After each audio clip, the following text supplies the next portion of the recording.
अगर आपसे कोई पूछे पाई का मान डिग्री में बताओ कितना डिग्री होता है तो आप बताते हो 180 डिग्री।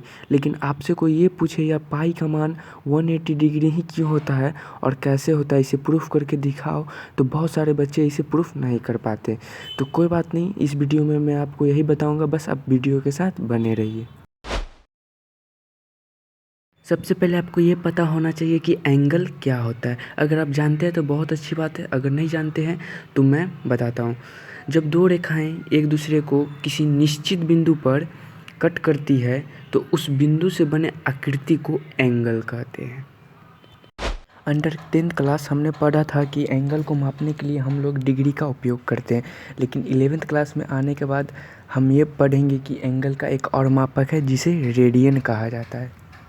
अगर आप डिग्री और रेडियन को अच्छे से समझ जाते हैं तो आप ये भी समझ जाएंगे कि पाई का वैल्यू 180 डिग्री कैसे हुआ। आइए सबसे पहले हम लोग बात कर लेते हैं डिग्री की। आखिर डिग्री होता क्या है? किसी वृत्त के एक चक्कर का 360वां भाग डिग्री कहलाता है, चाहे वह वृत्त कितना भी छोटा हो या कितना भी बड़ा हो। डिग्री को 1 to the power of dot या पॉइंट से सूचित करते हैं। चूँकि 1 degree is equal to 1 round by 360, so 1 round is equal to 360 degree by cross multiplication. चूँकि हम जानते हैं कि एक चक्कर में 360 डिग्री होता है, अर्थात 1 round is equal to 360 degree, तो इसे इक्वेशन 1 मानकर हम आगे बढ़ते हैं। डिग्री और रेडियन दोनों ही कोण के मापक है, लेकिन दोनों का प्रयोग अलग अलग किया जाता है। डिग्री का प्रयोग तब किया जाता है जब दो रेखाओं के बीच एक कोण बनता है तब, लेकिन रेडियन का ऐसा नहीं है। रेडियन का हम लोग आगे देखते हैं। अब हमें समझना है रेडियन क्या होता है। अगर आप रेडियन समझ गए तो आप ये भी समझ जाएंगे कि पाई का वैल्यू 180 डिग्री कैसे हुआ। किसी वृत्त की चाप की लंबाई तथा उस वृत्त की त्रिज्या के लंबाई के अनुपात को रेडियन कहते हैं। इसे 1 टू द पावर c से डिनोट किया जाता है। रेडियन का उपयोग किसी वृत्त के सेंटर पर बने गए कोण को मापने में किया जाता है।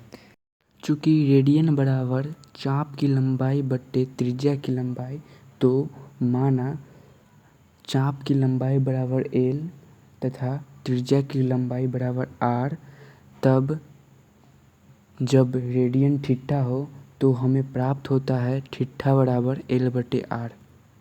चूँकि हम जानते हैं कि थीटा बराबर l/r, जहाँ थीटा रेडियन में मापा गया कोण है और l चाप है, चाप की लंबाई तथा r त्रिज्या है, तो हम अगर चाप को किसी वृत्त की एक चक्कर माने अर्थात उस वृत्त का परिधि माने तो हमें थीटा बराबर 2 पाई प्राप्त होता है।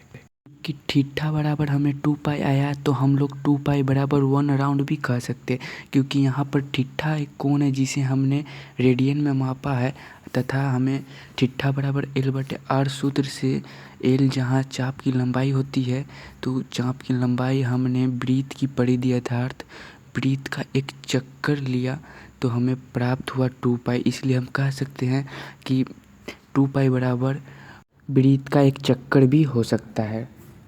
चूँकि अब 1 round is equal to 2 pi और थोड़ी देर पहले हमने पढ़ा 1 round is equal to 360 degree, तो यहाँ पर LHS बराबर है, तो यहाँ RHS भी RHS के साथ बराबर होगा, अर्थात 2 pi is equal to 360 degree और pi is equal to 180 degree. तो हमारा सिद्ध हो चुका है कि पाई का मान 180 डिग्री कैसे हुआ।